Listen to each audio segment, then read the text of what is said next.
The morning of the Evesham charity distribution was cold enough to silver the stone steps of St. Bartholomew's with frost, and the queue of the poor stretched from the church door down to the iron gate and beyond, winding past the naked elms as though the congregation of want itself had come to worship. Cecilia Holt had been standing inside the vestibule for 2 hours, her fingers stiff inside thin gloves, recording in the parish ledger the names and circumstances of those who shuffled forward to receive their bread and coal vouchers. She was the vicar's assistant, or as much of an assistant as a woman of 24, with no income, and no remaining family could claim to be, performing work that any paid clerk might do for wages Cecilia had never thought to ask for. She did not mind the cold. She had learned not to mind it. What she did mind, though she pressed the feeling carefully into the smallest possible corner of herself, was the pair of women who stood near the church's inner door, wrapped in furs that cost more than Cecilia's rent for half a year, watching the proceedings with the particular expression of people performing benevolence, rather than feeling it. Lady Aldous Fenchurch, the Dowager Duchess of Ravensbourne, was 60 years old, and carried every one of those years as though they were diamonds she had earned, her spine perfectly rigid, her fan tapping a slow periodic beat against her gloved palm even in November. Beside her stood Miss Theodora Ashby, the current season's acknowledged ornament, her complexion pink with the cold in a way that made her look luminous rather than uncomfortable, her eyes moving over the queue with a practiced sympathy that touched nothing. "They smell of damp," Lady Fenchurch murmured to Miss Ashby. And if she spoke quietly enough that only Miss Ashby ought to have heard it, Cecilia's position at the vestibule table was close enough that the words reached her perfectly. The vicar might have arranged for them to wait outside. It was the sort of observation that required no response, and Cecilia offered none. She wrote a name in the ledger. She did not look up. What she did not see, because her attention was directed downward at her work, was the man who entered the church behind her. He came in from the side door, the one that opened onto the private passage reserved for the Ravensbourne family in their role as primary benefactors of St. Bartholomew's, and he moved with the unhurried certainty of someone accustomed to occupying whatever room he chose. Edmund Wycliffe, the Duke of Ravensbourne, was 36 years old, dark-haired, and possessed of a face that a sculptor might have found useful for rendering severity in marble. He wore a plain dark coat, no decoration, as though he had come directly from his study and not from anywhere that required performance. His eyes, a pale gray beneath straight brows, moved immediately to the vestibule table, to the woman bent over the ledger, writing names in a careful hand. He stopped. No one in the church was looking at him. His mother had her back to the door. Miss Ashby was watching the queue, and the Duke of Ravensbourne stood for a moment in the side passage of St. Bartholomew's Church and watched Cecilia Holt write a name she would never learn he had seen her write, with an expression on his face that no member of this congregation would have recognized as the expression he wore. He looked, in that unguarded instant, like a man who had been reminded of something he had tried for a very long time to forget. Cecilia was the vicar's assistant, and the daughter of a physician who had died owing money to 3 separate creditors, leaving her a small box of books and a situation that required her to be useful to someone or cease to exist in any practical sense. The parish knew her as Miss Holt, reliable, quiet, learned enough to be helpful, and wise enough not to say so. The season did not know her at all. She had had one season 3 years ago, before her father's illness consumed the funds that might have provided for a second, and she had passed through the ballrooms of that single year like a figure glimpsed through glass, present but not quite real. She had been, the gossip column of the time had noted with the casual cruelty of a sharp instrument used carelessly, adequately pleasant, which was the column's way of saying that a woman had nothing to recommend her that the season required. She had kept that notice. She was not entirely sure why. It lived in the small box with her father's books. The first time she heard her own situation described aloud to another person in a room she occupied, it was at a dinner 2 weeks after the charity distribution at the Fenchurch townhouse in Grosvenor Square, where she had been invited, not as a guest, but as a convenience, to assist Lady Fenchurch's elderly companion, Mrs. Pallister, in managing the correspondence attendant on a large evening. She was seated at the small writing table in the corner of the upper hall, invisible behind the arrangement of silk-draped tables and the warm bodies of 40 guests, when she heard Lady Fenchurch speaking to Mrs. Aldous Rowe, whose husband held the Ravensbourne barony adjacent, and who was therefore a woman whose opinions Lady Fenchurch cultivated with care. "The vicar's little arrangement," Lady Fenchurch said. "The Holt girl. She has some competence with figures and a tidy hand, I am told. She had a season 3 years ago and made no impression. Her father died in debt. She is the sort of woman for whom charitable employment is a mercy, since no one would think to marry her." Mrs. Rowe made a sympathetic sound. Cecilia pressed her pen against the paper she was not writing on, and felt the metal bite into her palm through her glove. She wrote nothing. She did not look up. She was skilled at not looking up. What she did not know, because she was engaged in not looking up, was that the Duke of Ravensbourne had heard it too. He had been standing 4 feet from his mother, glass in hand, apparently surveying the room, and his face had not changed. Nothing about his posture had changed.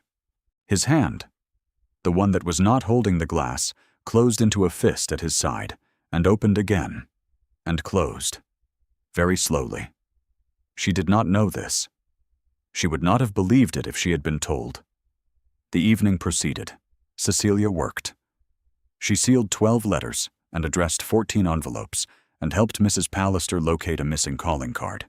And at 11 o'clock, she thanked Lady Fenchurch's butler quietly for the use of the table, and went home in the hired hackney that cost her more than she was comfortable spending. She did not see the Duke notice when she left. He had been watching the door. The Ravensbourne connection to St. Bartholomew's was long-standing and specific. The family had endowed the church's charity fund in 1782, the year the second Duke's wife had died in childbed, and the tradition of personal oversight had passed through the line ever since. It was in his capacity as principal benefactor that Edmund came to the vestry the following Tuesday afternoon to review the winter distribution accounts, and it was therefore entirely within the normal operation of the parish that he and Cecilia occupied the same small room at the same time, the ledger open on the table between them, while the vicar, Mr. Fenwick, apologetically excused himself to attend a matter involving the curate and a disputed baptismal entry. He left the door ajar. Cecilia was acutely aware that the door was ajar. She was also acutely aware that the Duke of Ravensbourne stood 3 feet from her, looking at the ledger, and that he had not spoken since Mr. Fenwick's exit. "The column for vouchers redeemed," he said at last, "does not match the column for vouchers issued. There is a discrepancy of 9. His voice was low and level and contained no particular warmth. Cecilia had heard voices like that before, voices that had learned that authority did not require volume. "I am aware," she said, and she was pleased that her own voice did not waver. 4 of the 9 were issued to individuals who did not return to redeem them. I have marked their names. The remaining 5 were surrendered on behalf of elderly recipients who were unable to attend in person. I noted the family members who collected. The vicar has the secondary record. A pause. "You keep a secondary record." "Mr. Fenwick does not always think to," she said carefully. "And if the accounts are challenged, It is useful to have one. Another pause. Longer. He was looking at her now, rather than at the ledger, and she kept her eyes on the page. "You have done this before," he said. "I assist with the accounts each quarter, Your Grace." "I meant," he said, "that you have anticipated being challenged. You have built a record that defends the work before anyone thinks to question it." She looked up then, because there was something in his voice she could not identify, and she found that he was watching her with an expression she had no category for. It was not the polite attention a man of his rank directed at a woman of her circumstances. It was not indifferent. It was not kind precisely, though it was not unkind. It was careful. "It is sensible practice," she said. "Yes," he agreed. "It is." He returned his attention to the ledger, and Cecilia returned hers, and for the next 20 minutes they worked through the accounts together, and he asked precise questions, and she gave precise answers, and at no point did he require her to explain herself twice. When they finished, he thanked her in the same level voice he used for everything, and she curtsied and collected her things, and she was at the door when he spoke again. "Miss Holt." She stopped. "The secondary record," he said. "Make certain it is kept somewhere the vicar cannot mislay it." She stood in the doorway of the vestry with her heart doing something irregular in her chest, and she said, "Yes, Your Grace," and walked out into the November afternoon. She did not examine the feeling. She had learned that too. If you have stayed with this story so far, consider leaving a word in the quiet space below when you reach the end. Stories like this one live by the small act of being witnessed. It was not the last time they occupied the same room.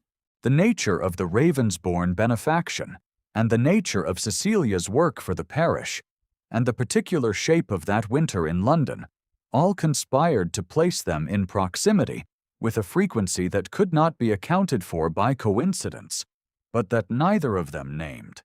He reviewed the accounts again in December. He appeared at the charity school on the day Cecilia was teaching the girls their arithmetic, and he stood in the back of the room for 7 minutes, which she knew because she was counting her own pulse, and then departed without comment. He sent a note through Mr. Fenwick requesting that someone with a knowledge of the parish records assist in locating the documentation for a disputed endowment dating to 1794, and Mr. Fenwick assigned the task to Cecilia because she was the only person who knew where those records were.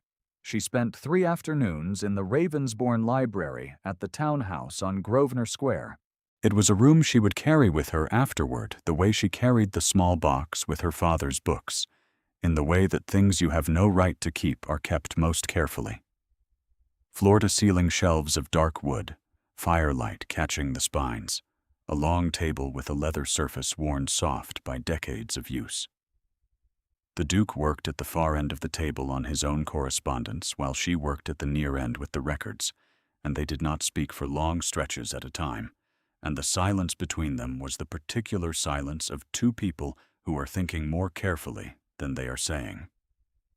On the second afternoon, he brought her tea without asking whether she wanted it, setting the cup at her elbow and returning to his own work without comment.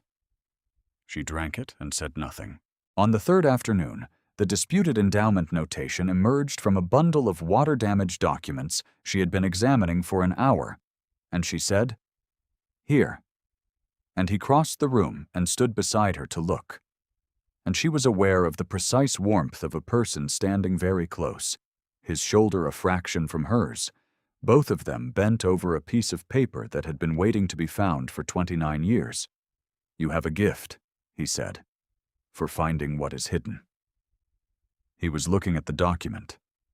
She looked at the document. Neither of them moved. "Records keep themselves," she said. "One only has to look in the right order." "Most people," he said, "do not know what order is right." She gathered the document very carefully and placed it in the folder she had prepared for it, and he stepped back, and the fire crackled. And the afternoon went on. She told herself, later, in the cold of her rented rooms, that she was a practical woman, and that a duke's attentiveness in a library was not what her pulsing heart insisted it might be. She was 24, intelligent, penniless, and the daughter of a dead physician. She was the sort of woman for whom charitable employment was a mercy, since no one would think to marry her. She had heard it said by someone who knew. What she did not know, and could not have known, was that the note Edmund sent to Mr. Fenwick requesting assistance with the endowment records had not been necessary. He had the documentation already. It was in a secondary folder in his own study, located by his own solicitor 18 months prior. He had sent the note 3 days after his mother described Cecilia Holt to Mrs. Rowe, and he had sent it in the full knowledge that it was not necessary, and he had not examined that knowledge closely enough to name it even to himself. The wound that made examination impossible had a name, though he rarely spoke it. Her name had been Clara. She had been 22 years old when she died, in the 3rd winter of their marriage, of a fever that should not have been fatal, and was, because Edmund had been in the north on estate business and had not come home when her first letter described her illness as minor, and by the time the second letter arrived, there had been no time.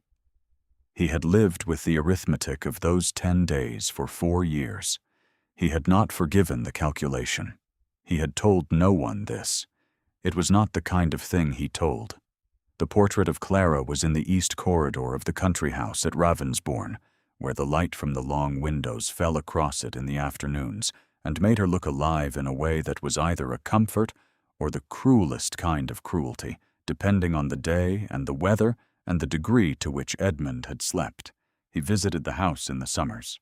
He did not visit the east corridor. The miniature he carried was in his left waistcoat pocket, pressed against his ribs, and he had carried it for 4 years without once imagining that he would place it on a library table and speak about it aloud to a woman he had known for 12 days. The library was quiet in a way that drew things out, and Cecilia had said something about the records, something about the systematic nature of grief for a lost order, and he had heard himself saying, before he understood that he was going to speak. My wife kept her correspondence in a similar fashion. Annotated. Cross-referenced. I have never been able to finish reading it. The silence that followed was not the silence of discomfort. It was the silence of a person receiving a weight with care.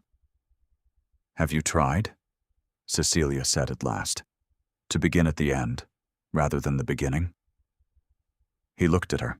Letters written in the final months, she said carefully, are sometimes easier to read than letters written before everything changed. They are already inside the loss. One does not have to travel to it. He sat with that for a long moment. Outside the library window, a cab passed in the square. My father's letters, she said more quietly, are in a box I have not opened since the funeral. I am saving the last one. He understood then that she had given him something, and that she had given it at some cost to herself, and that this was the kind of thing a woman did not do for a man she considered indifferent to her. He was not indifferent to her. He had known this for some time, and had not permitted himself to look at it directly. For the same reason he did not visit the East Corridor, because looking at a thing made it real, and real things could be lost. The night it broke into the open was not the night he intended, and the occasion was not one that Cecilia would have chosen for herself. Lady Fenchurch had arranged a dinner for the last week of November, the primary purpose of which was to display Miss Theodora Ashby to the Duke of Ravensbourne in conditions that made refusal of her company as socially awkward as possible. Cecilia was present, again, in the capacity of clerk, situated at the secretary's table near the drawing-room door. close enough to be useful, and far enough to be invisible. She had known. When Mrs. Pallister described the evening's purpose to her with the unguarded candor of old age, that she would find it uncomfortable. She had not anticipated how uncomfortable. Miss Ashby was graceful.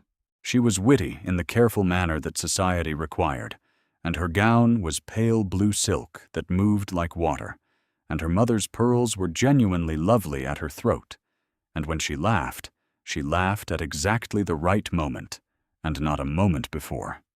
Cecilia, at her secretary's table, was wearing the gray wool she wore on Tuesdays. She did not look at the table where Edmund was seated between Miss Ashby and Lady Fenchurch's eldest son, except once, and that once was a mistake, because he was looking at her desk rather than at the woman beside him, and he looked away the instant she looked up, and she spent the remainder of the dinner with her eyes on the correspondence she was addressing. It was after dinner, in the interval when the ladies had withdrawn and the men had not yet rejoined them, that Miss Ashby took the opportunity to establish a certain geography. She sat near the fire with two friends, and Cecilia was at the far end of the room with the correspondence folio, and Miss Ashby's voice was clear and musical, and carried perfectly. "She is the vicar's clerk," Miss Ashby said, not quite looking toward Cecilia. "Poor creature, she was out 3 seasons ago and came to nothing. You see the gray, it is the same gown from October." She paused. "I do not think the Duke has noticed she exists." Her companions made soft sounds of agreement. Cecilia addressed the next envelope. Her hand did not shake. She had been practicing stillness for a long time, and she was very good at it by now. She finished the correspondence. She folded each letter. She sealed each one with the precision of someone performing a task that required all of her attention. When the gentlemen rejoined the ladies, Edmund entered the drawing room, and his eyes found her table before they found anything else in the room. She looked down. He crossed toward the fire, where Miss Ashby rose to greet him with a smile of practiced warmth, and Lady Fenchurch appeared at his shoulder with the smooth competence of someone executing a plan she had rehearsed. "Edmund," Lady Fenchurch said, "you have not yet told Miss Ashby your thoughts on the new music she played after dinner at the Caldwells last week." Edmund looked at his mother. He looked at Miss Ashby. He looked, briefly, across the room at Cecilia's table. "I was not at the Caldwells last week," he said. "You were at the Caldwells," Lady Fenchurch said, with the certainty of a woman who had arranged things. "I was at the vestry," he said, "reviewing the charity accounts." Miss Ashby's smile maintained itself through an effort visible only to those paying close attention. "How admirable," Miss Ashby said. "Your Grace is very diligent in such matters." "I have assistants," Edmund said, and he looked directly at Cecilia's table as he said it. And Cecilia looked up in time to see it, and looked immediately back down at her folded letters. "The parish records would be a great deal less organized without it." Lady Fenchurch's fan tapped once against her palm. "The vicar is fortunate in his clerk," she said, with the particular smoothness of a woman redirecting a conversation that has moved where she did not intend. "Yes," Edmund said. He returned his attention to Miss Ashby, and the conversation moved on, and Cecilia sat at her table and folded letters until there were none left to fold, and then she sat and breathed carefully, and outside the drawing-room windows the London night was very black and very cold. It was the pauper who broke the seal. He was a man of perhaps 70, with the compressed, deliberate economy of someone who had learned to take up very little space in the world, and he came to the church steps on the final charity day of the month, with his name already in the ledger from the previous distribution. Cecilia had his voucher ready. She passed it to him across the table, and he took it in hands that shook with cold, and then he looked at her with faded blue eyes that held something besides gratitude. "You're Miss Holt," he said. "I am. Dr. Holt's girl." He looked at her steadily. "Your father was a good man. He came when I could not pay. He came anyway." She felt the familiar compression in her throat that she managed by keeping very still. "Yes," she said. "He did." The old man nodded slowly. Then he said, "I have known the Ravensbourne family 40 years. I worked the estate grounds before my legs went." He paused. "The young Duke. The one that's Duke now." He stopped again, with the deliberate care of someone deciding whether to say a thing. "You needn't," Cecilia said quietly, though she did not know why she said it. "His wife," the old man said. "The one that died. She wrote to him. She wrote when she was ill, and said it was not serious, because she did not want him to leave his work on her account. She wrote 3 letters. She told him not to come." His voice was level. He carried it ever since that he ought to have come anyway. She had asked him to stay. Cecilia did not breathe. "I was there," the man said simply. "I heard her give the letters to the footman." She said, "Tell him I am well. Tell him the work is important. Tell him I will be better by the time he returns." He looked at Cecilia with those faded eyes. "He has been blaming himself for following her instruction. I have been meaning to tell someone for 4 years, and did not know who to tell." He took his voucher and went back into the queue, and Cecilia sat very still at the vestry table for a long time.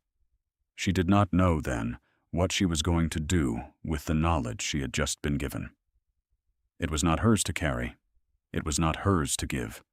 It had been given to her by a man who had carried it for 4 years without knowing where to put it down. And she understood, with the same clarity that she understood records and accounts and the systematic shape of things left unresolved, that it had found its proper destination. The question was only whether she had the courage to deliver it. She had learned to be still. She had learned to fold herself into invisible utility, to occupy the corners of rooms and ask for nothing, and endure the description of herself as a charitable necessity, and address envelopes in drawing rooms while her own name was spoken carelessly nearby. She had learned this the way one learns anything one practices enough, thoroughly, with her whole body, until it felt like her actual nature, rather than the shape necessity had imposed upon it. Her father had come when people could not pay. He had come anyway. She wrote a note that evening at her rented desk, in the careful hand that had addressed 1,000 envelopes for other people's lives. She did not make it long. Long was for people who had time to prepare, and she had already delayed for 3 hours, and could feel the hour in which she would lose her nerve approaching, like a change in weather. She sent it to the Ravensbourne townhouse by the boy who ran messages for the household at the end of her street. The note said, "I have information that belongs to you. It does not belong to me to keep, and I am not easy keeping it. If you will permit me, I would like to return it." There was a reply within the hour. "Come tomorrow morning at 9. She went. The butler received her with the expressionless courtesy of a well-trained servant who had observed his employer's choices for a long time and had made the private adjustment of his assessment that such observations required, and he led her not to the vestibule or the library, but to a smaller room she had not seen, a morning room with 2 chairs near a fire, and a view of the bare winter garden beyond the window, and Edmund Wycliffe standing when she entered. He did not ask her to sit. He said, "Tell me." So she told him. She told it plainly, because she had spent 3 hours the night before, composing the plainest version, stripping out everything that was not the fact itself. An elderly man who had worked the estate for 40 years, his presence when the letters were written, what he had heard, what the Duchess had said to the footman. 3 letters. Come when I am better. Do not leave your work. When she finished, the room was very quiet. Edmund stood at the window. His back was to her. She could see the line of his shoulders against the gray winter light from the garden, and she watched him not move for long enough that she was afraid she had done wrong by coming, that the thing that had been given her to deliver had no recipient ready for it. How long? He said at last, without turning. Have you been carrying this? Since yesterday afternoon. It was too heavy to carry longer. Yes, she said. I did not think it was mine to keep. He turned then. His face was the face of someone at the end of a long journey whose destination has finally been named, and there was nothing about it she could have described in useful terms, because none of the things on it were the things she had expected. He said her name, her given name. He said, Cecilia. She had never heard her name in that voice. She felt it in the back of her hands and in the soles of her feet, and in the compressed, careful place in her chest where she had been keeping things very small for a long time. It does not, she said very carefully, change what happened. No, he said. But it changes what I thought had happened. And I have been living inside what I thought had happened for 4 years. She understood that. She understood it in the way that someone who has been keeping very precise records understands the difference between what a record says and what the underlying event actually was.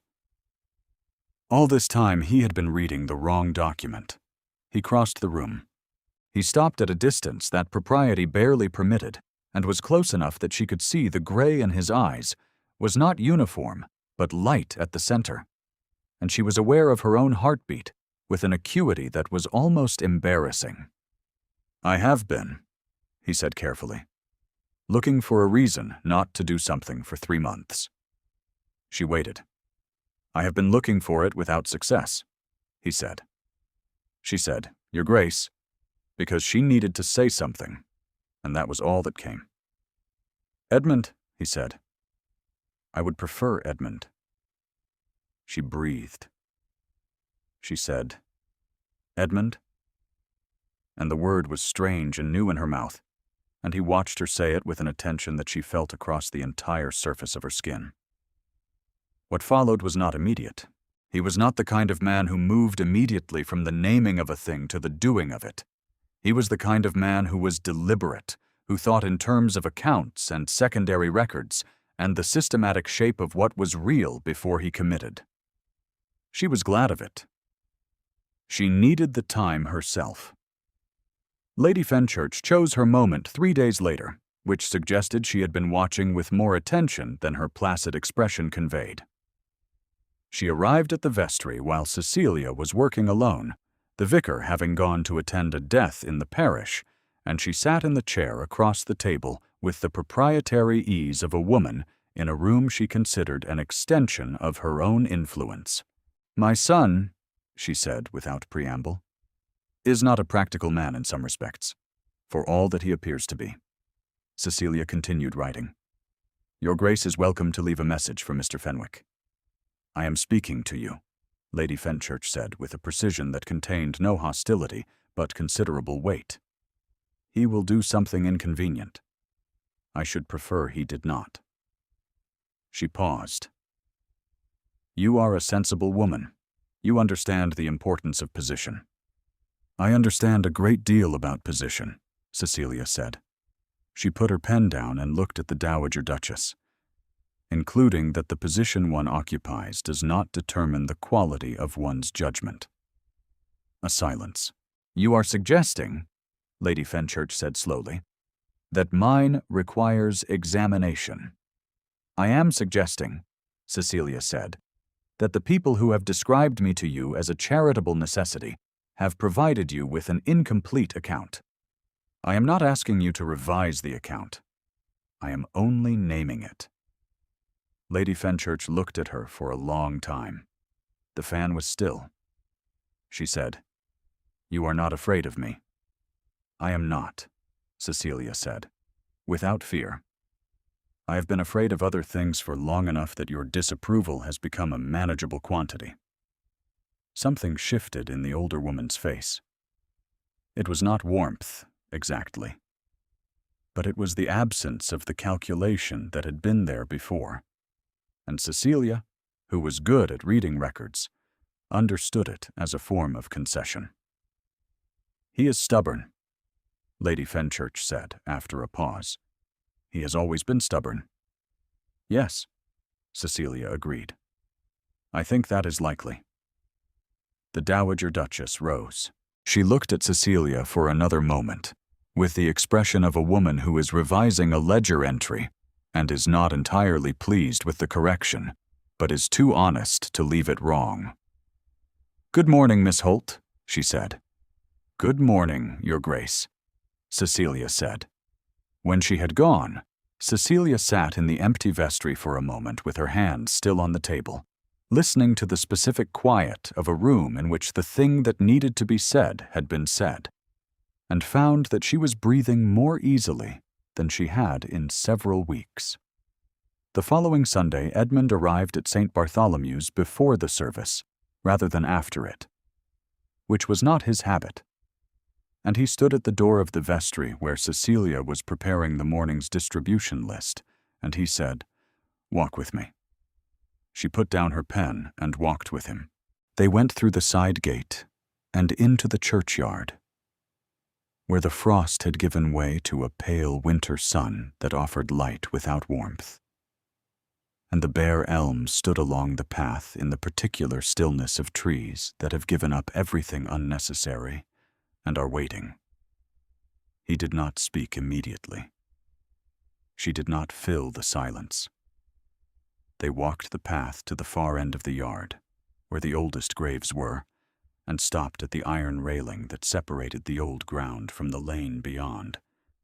He said, "I want to ask you something, and I want to ask it plainly, without dressing it in anything that might make it easier to refuse." She looked at him. "I want to marry you," he said. "Not as a matter of arrangement, not as a matter of charity or convenience or social utility, because you are the most precise, honest, and quietly courageous person I have been in a room with in 4 years, and because my life has been a great deal more ordered and a great deal less cold since I have had occasion to be in rooms with you, and because I think you understand loss in a way that makes it possible to lay something down in your presence rather than carry it alone." She looked at him in the pale winter light and felt the familiar pressure in her chest. But it was different now. Not the compression of something held too carefully in a space too small, but the pressure of something that had been waiting to be let out. "I am not a practical match," she said. "No," he agreed. "You are not. Your mother will require time to reach a comfortable arrangement with the idea." "She will," he said, "come to an arrangement. She is too intelligent to sustain a position she cannot defend." She was quiet for a moment. Then she said, "I am afraid." "Yes," he said. "I am also afraid. I believe that is the appropriate response." She looked at him, at his gray eyes and his serious mouth, and the way he was standing in the churchyard with his hands at his sides, not performing patience but practicing it, and she thought of her father's letters in their box at home, and the old man with his faded eyes and his 40 years of carrying a thing that needed a destination, and the careful secondary record she had kept to defend the work before anyone thought to question it. She said, "Yes."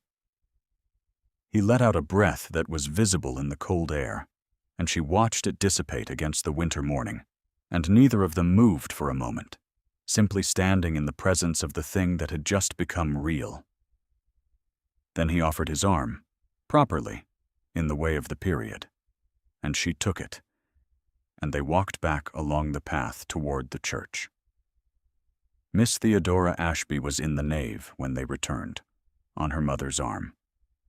and she saw them come through the side door together, and something crossed her face that was not quite recognition, but was adjacent to it.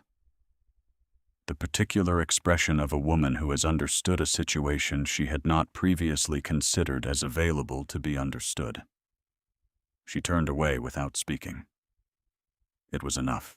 The banns were read the following 3 Sundays in the church where Cecilia had spent her winter keeping accounts for other people's distributions and addressing other people's envelopes, and the congregation of St. Bartholomew's, which had watched her work in quiet invisibility for 2 years, sat in their pews and learned her name in a different context, and the adjustment required of them was not large, because they had, in fact, been watching her all along. Lady Fenchurch attended all 3 readings. She sat in the family pew with her spine perfectly rigid and her fan in her lap rather than her hand, which Cecilia, who had learned to read what was not said as carefully as what was, understood as the Dowager Duchess's version of standing down. It was not warmth. It was the beginning of the possibility of warmth, which was more than Cecilia had expected, and more, she thought, than Lady Fenchurch had expected to offer. The wedding was in January, in the gray light of a morning that turned to pale sun by the hour of the ceremony, and Cecilia wore a gown that was not gray wool. She wore cream, with a Spencer jacket the color of winter sky, and her father's small silver brooch at the collar, which was the thing she had been saving from the box, the one personal ornament he had left her that had any beauty to it. Edmund noticed it. Of course he noticed it. He had been noticing things about her since November, with the careful systematic attention of a man cataloging something he intends to keep. He noticed it, and said nothing during the ceremony, because the ceremony was not the place for it. But afterward, in the first quiet moment of the first afternoon in the house that was now also hers, he picked up her hand and turned it over and said, "Your father's." "Yes," she said. He held her hand for a moment, both of them seated near the library fire, the pale winter light at the long windows, the books behind them in their dark shelves. "The box of letters," he said. "Is it here?"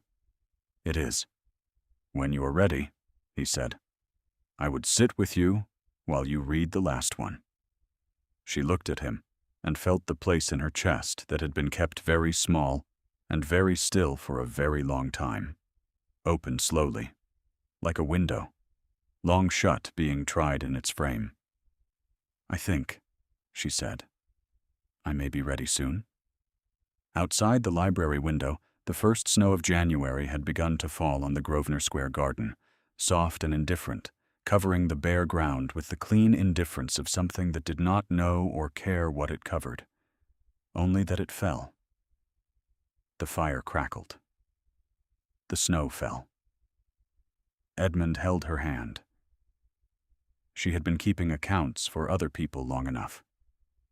It was, she thought, a reasonable time to let someone keep hers.